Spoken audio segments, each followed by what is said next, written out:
તમારા આશીર્વાદથી, તમારા મતથી, તમારા પ્રેમથી જો ગોપાલ ઇટાલિયા ધારાસભ્ય બને તો એ ધારાસભ્ય ગોપાલ ઇટાલિયા શું કામ કરવાનો છે એ હું આ એફિડેવિટ ઉપર લખીને આપી રહ્યો છું દોસ્તો. તમારા બધાયના મોબાઈલની અંદર પીડીએફ સ્વરૂપે ઓરિજિનલ કોપી મળી જવાની છે. હું એક નાનો માણસ થઈને તમારી પાસે યાચના કરવા આવ્યો છું કે અવળી મોટી તાકાત એને મારી સામે લગાડીશ. હું કોણ છું? હું એક ગોપાલ ઇટાલિયા અવળા મોટા વાવાઝોડાની વચ્ચે એક નાનું એવું કોડિયું બનીને ઉભો દોસ્તો આ ભાજપની તાનાશાહી, ભ્રષ્ટાચાર, ગુંડાઓ એના વાવાઝોડાની વચ્ચે એક કોડિયું ઊભું છે. આ કોડિયું ઓલવાઈ જશે કે આ કોડિયું અજવાળું આપશે એ તમારા હાથમાં છે દોસ્તો. અને તમે એમ ઈચ્છો કે આ કોડિયું આખા ગુજરાતમાં અજવાળું કરવું જોઈએ તો બે હાથ આમ રાખીને હાવણાનું બટન દબાવી દેજો દોસ્તો. આ કોડિયું આખા ગુજરાતમાં અજવાળું કરશે દોસ્તો. દાદાગીરીનો કોઈ પાર નથી. ગામડે ગામડે ગુંડાઓ મોકલ્યા છે, પણ એક સારી બાબત એ છે કે 2 દિવસ પહેલા હું મુખ્ય ચૂંટણી ઓબ્ઝર્વરને મળ્યો, રજૂઆત કરી, સમજાવ્યા, વાત કરી, લિસ્ટ આપ્યું. ચૂંટણી પંચે એક બહુ સારો નિર્ણય હમણાં કર્યો છે કે 100% બૂથની અંદર લાઈવ સીસીટીવી કેમેરા મૂકવામાં આવવાના છે દોસ્તો. હું અને અમારા મનોજભાઈ અને અમારા આગેવાનો સાહેબને મળ્યા અને કીધું કે આ કિરીટ પટેલ ગુંડો છે, આ બોગસ મતદાન કરાવશે. ચૂંટણી પંચના સાહેબના રુધિર રામ બેઠો જેણે કીધું કેમેરા મુકાઈ દઉં ને જો કોઈ માણસ કારણ વગરનો બૂથમાં 2 વાર અંદર આવ્યો તો એવો અંદર કરું કે કિરીટ પટેલ એને બાદ નો કઢાઈએ કે. એટલે દોસ્તો બોગસ મતદાન કરનારાઓ સુધરી જાય એમાં ભલાઈ છે. કેમેરા મુકાઈ જવાના છે બૂથની અંદર. મિત્રો હું તમને હાથ જોડવા માટે આવ્યો છું કે આ ગુજરાતની અંદર ખાના લોકોને ભાજપે પાડી દીધા, ઘરે બેહાડી દીધા, જેલમાં પૂરી દીધા, પૈસાથી ખરીદી લીધા. એક પણ આગેવાનને ટકવા નથી દીધો. આ ગોપાલ ઇટાલિયો એવો કાળમીંડ પાણાની જેવો મજબૂત માણસ બનીને આવ્યો દોસ્તો કે ભાજપની સરકારમાં દમ નથી કે ગોપાલ ઇટાલિયાને ખરીદી શકે. દોસ્તો ભાજપના ગુંડાઓમાં કે ભાજપના સરકારી તંત્રમાં તાકાત નથી કે જેલની પોલીસની બીક બતાવીને ગોપાલ ઇટાલિયાને ઘરે બેહાડી શકે. ભાજપ મને ઘરે બેહાડી શકે એમ નથી. તમે મને વિધાનસભામાં બેહાડશો કે કેમ? દોસ્તો ખોખારો ખાઈને જવાબ આપો કે બેહાડશો કે નહીં. મારા બેટાઓને ઊંઘ નહીં આવે દોસ્તો. મિત્રો હું તમારી પાસે ખૂબ મોટી આશા રાખીને આવ્યો છું અને આજે હું એક સંકલ્પ રજૂ કરવા માંગુ છું. મિત્રો મેં એક એફિડેવિટ કર્યું છે, 50ના સ્ટેમ્પ ઉપર લખીને મેં આપ્યું છે વિસાવદર વિધાનસભાની જનતાને કે તમારા આશીર્વાદથી, તમારા મતથી, તમારા પ્રેમથી જો ગોપાલ ઇટાલિયા ધારાસભ્ય બને તો એ ધારાસભ્ય ગોપાલ ઇટાલિયા શું કામ કરવાનો છે એ હું આ એફિડેવિટ ઉપર લખીને આપી રહ્યો છું દોસ્તો. તમારા બધાયના મોબાઈલની અંદર પીડીએફ સ્વરૂપે ઓરિજિનલ કોપી મળી જવાની છે તમને. સોગંદનામું દોસ્તો. આના હું કેટલાક મુખ્ય મુદ્દાઓ વાંચી હમણાં, બધા નથી વાંચતો. મુખ્યત્વે આની અંદર મેં 15 મુદ્દા લખ્યા છે, પણ તમારા મોબાઈલમાં પીડીએફ બધાના આવી જશે. પણ હું મહત્વના મુદ્દા તમને જણાવી દઉં. અને હું ભાજપના ઉમેદવાર કિરીટ પટેલને ચેલેન્જ મારું છું, 800 દિવસની ફાંકા ફોજદારી કર્યા વગર જે કાંઈ કામ કરવાના હોય ને સ્ટેમ્પ પેપર ઉપર લખીને આપો તો પછી આપણે વિચારવાનું રહેશે. દોસ્તો પહેલો સંકલ્પ એ કર્યો છે આમાં એફિડેવિટમાં કે ઇકો ઝોન કોઈ પણ સંજોગોમાં વિસ્તારમાં લાગુ નહીં થવા દેવામાં આવે, નહીં થવા દેવામાં આવે, નહીં થવા દેવામાં આવે. અને ઇકો ઝોન માટે ડોકા કપાવી નાખવા પડે તો ગોપાલ ઇટાલિયા ડોકે કરવત મેલાવા તૈયાર થઈ જાય દોસ્તો, પણ ઇકો ઝોન નહીં હાલે. એ પહેલો સંકલ્પ. દોસ્તો નવી જમીન માપણી, આખા ગુજરાતના ખેડૂતોની જમીન માપણી કરીને ખેડૂતોને ગોથે ચડાવવાનું કામ ભાજપના નેતાઓએ કર્યું છે.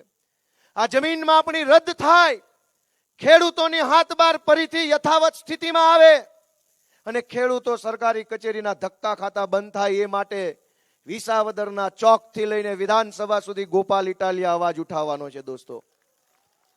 મિત્રો જે વિસ્તારમાં સૌની યોજનાનું પાણી નથી પહોંચ્યું, એ જુનાગઢ તાલુકો હોય કે વેસાણ હોય કે વિસાવદર હોય, જે ખેતર સુધી સૌની યોજનાનું પાણી નથી પહોંચ્યું, ત્યાં પાણી પહોંચાડવાનું કામ આ પાણીદાર ભાઈડો ગોપાલ ઇટાલિયા કામ કરવાનો દોસ્તો. મિત્રો, ટેકાના ભાવના ખરીદી કેન્દ્રોમાં ગયા વર્ષે તો હું હતો નહીં, લૂંટફાટ થઈ ગઈ છે. પણ મારી જવાબદારી છે દોસ્તો કે ગેટે બેહીશ અને કોઈની આદરણીય માતાશ્રીએ હવાશેર હૂંઠ ખાઈને કોઈને જણ્યા હોય તો આ વખતે ખેડૂતોને ટેકાના ભાવના કેન્દ્રમાં લૂંટે હું જોઉં છું કોણ છે. કોઈ માયનો લાલ જો આવવો જોઈએ કે મારા ખેડૂતને લૂંટે, ટેકાના ભાવમાં લૂંટે. તમારી માંડવી રિજેક્ટ થાય, 2000 આપો તો સિલેક્ટ થાય. દોસ્તો, આ ખેલ તમારા આશીર્વાદથી હું બંધ કરાવવા માંગુ છું. મિત્રો, સહકારી મંડળીઓમાં હજુ ઘણું કૌભાંડ બહાર આવવાનું બાકી છે. કિરીટ પટેલ જો જીતે તો જૂનું કૌભાંડ તો દબાઈ જશે, પણ નવું બહુ મોટું કરી નાખશે. આ ચૂંટણીનો ખર્ચો કાઢવાનો રહેશે ને એને. આ લાખો રૂપિયા આપીને માણા વેચાતું લીધું છે. દોસ્તો, તમારા આશીર્વાદથી ગોપાલ ઇટાલિયા ચૂંટણી જીતે તો ખેડૂતોના ખાતામાંથી લૂંટેલી પાઈનો હિસાબ વિસાવદર વિધાનસભાની જનતાને રજૂ કરવાનો સંકલ્પ ગોપાલ ઇટાલિયા કરે છે. મિત્રો, અનેક માણસો છે એવા જેમની પાસે 100 વારિયું પ્લોટ નથી. ગામડાનો માણસ, ગરીબ માણસ, રહેવાનું મકાન ન હોય, લાચારીથી મજબૂરીથી ગામની સરકારી પડતર કે ગૌચરની જમીન પર મકાન બનાવે. પછી ભાજપ વાળા એને નોટિસ આપીને કાયમ દબાવ્યા કરે. શું કામ? કે મકાન સરકારી જમીનમાં છે એટલે દર ચૂંટણીએ દબાવે કે મત નહીં આપતો પાડી દઈશ, મત નહીં આપતો પાડી દઈશ. 50 વર્ષથી, 30 વર્ષથી દબાવીને મત લઈ જાય છે. કોઈ માલધારી ભાઈનું નેહડું હોય સરકારી જમીનમાં તો દબાવે. ગોપાલ ઇટાલિયાએ સંકલ્પ લીધો છે કે જેની પાસે મકાન નથી, જેની પાસે વાડો નથી, જેની પાસે માલઢોર બાંધવાની જગ્યા નથી, એને સરકાર પાસેથી 100 વારિયા પ્લોટ અને વાડા અપાવવા માટે ગોપાલ ઇટાલિયા લડાઈ લડવાનો છે. મિત્રો, અનેક પરિવારો પાસે બીપીએલ નું કાર્ડ નથી અને કાર્ડ નહીં હોવાના કારણે એમને એમનો અધિકાર નથી મળતો. મેં સંકલ્પ કર્યો છે કે તમારા આશીર્વાદથી હું ધારાસભ્ય બનીશ તો વિધાનસભાની અંદર જઈ અને ગરીબ માણસોને બીપીએલ નું કાર્ડ મળે, 4 કિલો ચોખા મળે, શાંતિથી માણસ જીવી શકે, એના માટે હું અવાજ ઉઠાવવાનો છું. મારે તમારા આશીર્વાદની જરૂર છે. મિત્રો, દોસ્તો, ગુજરાત આખામાં ભાજપ પાર્ટીમાં એવો રિવાજ છે, અને હું બોલી રહ્યો પછી સાચું હોય તો હા પાડજો તાકાતથી, કે ભાજપ પાર્ટીમાં એવો રિવાજ છે કે ધારાસભ્યની, સાંસદ સભ્યની ગ્રાન્ટ જોતી હોય તો 10% રોકડા રૂપિયા પહેલા આપો, પછી લેટર પેડ આપે છે. વાત સાચી છે? દોસ્તો, તમારા આશીર્વાદથી આ ગુજરાતના ખેડૂતનો દીકરો ગોપાલ ઇટાલિયા ધારાસભ્ય બને તો એક પાવલીનું કટકી કે કમિશન ધારાસભ્યની ગ્રાન્ટમાંથી લેવામાં નહીં આવે દોસ્તો. અને એટલું જ નહીં, નાણાં પંચની ગ્રાન્ટ, એટીવીટીની ગ્રાન્ટ, ડીએમએફની ગ્રાન્ટ, તમામ પ્રકારની જેટલી ગ્રાન્ટ ગામને મળતી હોય એના 100% રૂપિયા ગામના વિકાસના કામમાં વપરાય એની ખાતરી ગોપાલ ઇટાલિયા કરવાનો દોસ્તો. એક પણ પાવલીનું કટકી કમિશન નહીં થાય. ગોપાલ ઇટાલિયા સરપંચોને ખૂબ મદદરૂપ બનશે. સરપંચના માધ્યમથી ગામનો વિકાસ થાય એના માટે સતત કાર્યરત રહેશે. મિત્રો, બીજી 2-3 સારી બાબત હું તમને કહેવા જઈ રહ્યો છું કે આ વિસ્તારમાં વન વિભાગ દ્વારા અને પીજીવીસીએલ દ્વારા, આ બંને વિભાગ દ્વારા બહુ દાદાગીરી, બહુ અત્યાચાર આમ જનતા પર કરવામાં આવ્યો છે. હાલતા ને ચાલતા ખોટા કેસ કરી નાખે, પછી તમે કોર્ટ કચેરીના ધક્કા ખાતા રહ્યો. મિત્રો, મેં સંકલ્પ કર્યો છે કે તમારા આશીર્વાદથી ગોપાલ ઇટાલિયા ધારાસભ્ય બને તો વન વિભાગ દ્વારા અને પીજીવીસીએલ દ્વારા આ પંથકના જેટલા કોઈ પણ જ્ઞાતિના વ્યક્તિ ઉપર ખોટા કેસ કરવામાં આવ્યા હોય એ તમામ ખોટા કેસમાં તમારો એડવોકેટ ગોપાલ ઇટાલિયા મફત મદદ અને માર્ગદર્શન આપશે. એ વન વિભાગ અને વીજળી વિભાગના તમામ ખોટા કેસોમાં એડવોકેટ મફત. અને એડવોકેટ ગોપાલ ઇટાલિયા છે. હું જોઉં છું કોણ તમારા પર ખોટો કેસ કરી જાય છે.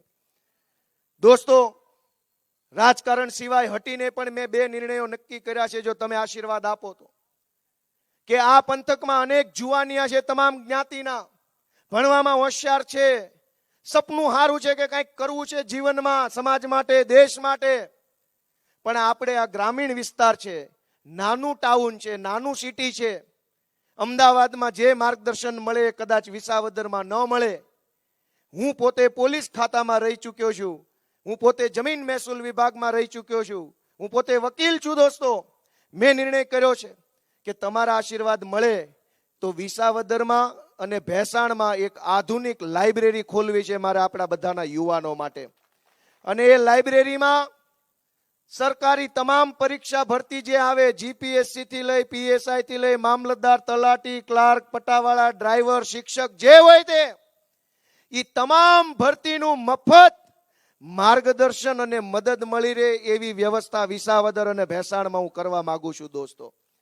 અને એના માટે રાજકારણની જરૂર નથી દોસ્તો, તમારા આશીર્વાદની જરૂર છે. મિત્રો, મારી ઘણી બાહેધરી છે, તમે આમાં વાંચી શકશો. પણ છેલ્લી વાત કે મેં એવો નિર્ણય કર્યો છે કે હું 2 મહિનાથી અહીંયા વિસાવદરમાં રહું છું. બહુ મજા આવે છે. એટલા બળુકા માણસો, એટલા ભોળા માણસો, એટલા લાગણી ભરેલા માણસો કે આપણને જોવે ત્યાં ભેટી પડે. મારા ઘરે જમ્યા વગર નહીં જવા દઉં, ચા પીતા વગર નહીં જવા દઉં. મેં નિર્ણય કર્યો છે. અને આ કાલસારીના ચોકમાં હજારો લોકોની હાજરીમાં, માનનીય અરવિંદ કેજરીવાલજીની હાજરીમાં હું કહું છું કે આ ચૂંટણીમાં મારો વિજય થાય કે આ ચૂંટણીમાં પરાજય થાય, આવનારું ભવિષ્ય ગોપાલ ઇટાલિયા હવે વિસાવદરમાં ઠામ ઠેકાણું કરીને અહીંયા રહેવાનો છે. દોસ્તો હું અહીંયા રહેવાનો છું. ચૂંટણી હારું કે ચૂંટણી જીતું, ગોપાલ ઇટાલિયા તમને વિસાવદરના ચોકમાં કાયમ ભાઈની જેમ ખભે ખભો મિલાવીને હાલતો જોવા મળશે. દોસ્તો, મારું સપનું છે કે મારે એક દીકરી છે. મને એવી ઈચ્છા છે કે કોઈક મોટા શહેરમાં મોટા થઈને માય કાંગલા બને, એના કરતા હાવજની વચ્ચે મારી છોડી મોટી થાય ને તો મને મારી છોડી હાવજ જેવી થાય. અને એટલે હું ઈચ્છું છું કે મારી છોડી, મારા છોકરા અહીંયા મોટા થવા જોઈએ, તમારી વચ્ચે મોટા થવા જોઈએ. અને એટલે મેં નક્કી કર્યું છે હું અહીંયા રહેવાનો છું, ચૂંટણી જે પરિણામ આવે તે. પણ દોસ્તો, હું તમને 2 હાથ જોડતો જાઉં છું કે હું એક બહુ નાનો માણસ છું. મારી લાજ રાખજો તમે. મેં બહુ મોટા માણસો સામે બાથ ભરી લીધી દોસ્તો, ચેલેન્જ ફેંકી દીધી છે મેં. અવડી મોટી સરકાર, અવડી મોટી ભાજપ, એની પાસે બધું તંત્ર. હું તો એક નાનો માણસ, મેં લલકાર ફેંક્યો છે જા તારાથી નથી બીતો, તું થાઈ કરી લે ભાજપ વાળા.